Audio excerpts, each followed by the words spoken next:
আমি যে স্থলপথ দিয়ে ভিসার জন্য আবেদন করব এবং ভিসা ওই স্থলপথ দিয়ে পেয়ে যাওয়ার পর যদি আমি ওই স্থলপথ ইউজ না করে অন্যটা ইউজ করি, তখন কি পরবর্তীতে ভিসা পেতে সমস্যা হবে, অথবা অন্য পোর্ট দিয়ে গেলে কি প্রবলেম হবে কি না, এটা নিয়ে একটু বলি। আসলে এইটা নিয়ে আরও অনেক ভিডিও দিয়েছি। আপনি প্রথমেই বলি যে আপনি যে পোর্ট উল্লেখ করেছেন ওই পোর্ট দিয়ে না গিয়ে অন্য পোর্ট দিয়ে গেলে কোনো প্রবলেম নাই। আপনি যে কোনো পোর্ট দিয়ে, আপনার ভিসাতে উল্লেখ করা যে কোনো পোর্ট দিয়ে যেতে পারেন, আবার ওই পোর্ট দিয়েও বেরোতে পারেন। আবার আপনি যে কোনো একটা পোর্ট দিয়ে ঢুকলেন, ধরেন হরিদাসপুর দিয়ে ঢুকে আপনি গেদে হয়ে বের হতে পারবেন, অসুবিধা নাই। বা হরিদাসপুর দিয়ে ঘুরে সিকিম, দার্জিলিং, এই পরে গুয়াহাটি ঘুরে আপনি আগরতলা হয়ে ফিরবেন, সেটাও পারেন।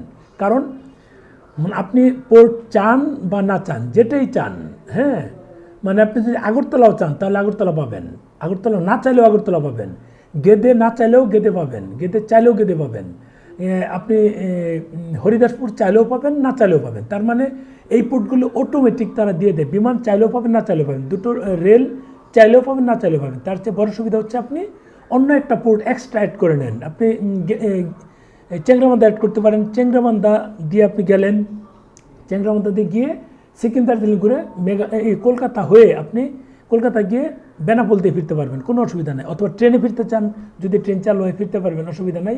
অথবা যদি মনে করেন যে না আমি গেদে হয়ে ফিরবো, সেটাও পারেন, কোনো অসুবিধা নাই।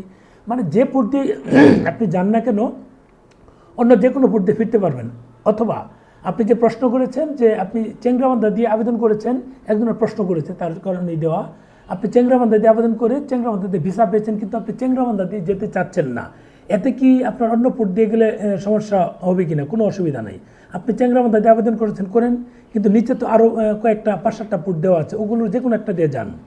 আপনি চাওয়ার অর্থ হচ্ছে ওই পোর্টটা নির্দিষ্ট আপনাকে দিবেই তারা, আর অন্য পোর্টগুলো তো আছেই। তার মানে চেংরাবান্ধা চেয়েছেন, সেটা দিয়েছে, আপনি না গেলেও সমস্যা নাই, অন্য যে কোনো পোর্ট উল্লেখ থাকে সেগুলো দিয়ে যান, অসুবিধা নেই। এটা হচ্ছে বিষয়।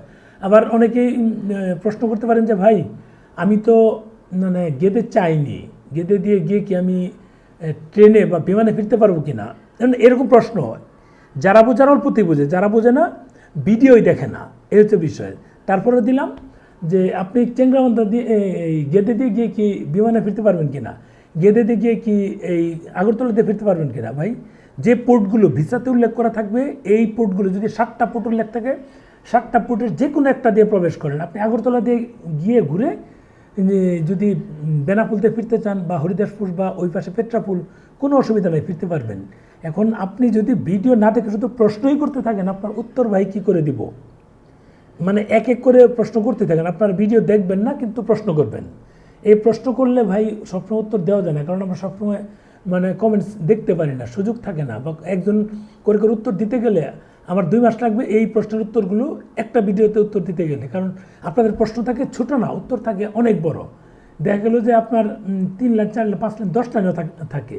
একজনের যদি 10 লাইন উত্তর দিই, পরে আরেকজনের উত্তর দিতে ভাল লাগে না, এনার্জি কোলায় না, কতক্ষণ উত্তর দিব। তার চেয়ে আপনারা যদি ভিডিওটা দেখেন তাহলে কিন্তু ভালো হয়। এই হচ্ছে বিষয়। যারা ভিডিও দেখেন না তারা প্রশ্ন করেন, আপনাদেরকে অনুরোধ করব কষ্ট করে ভিডিওটা দেখেন।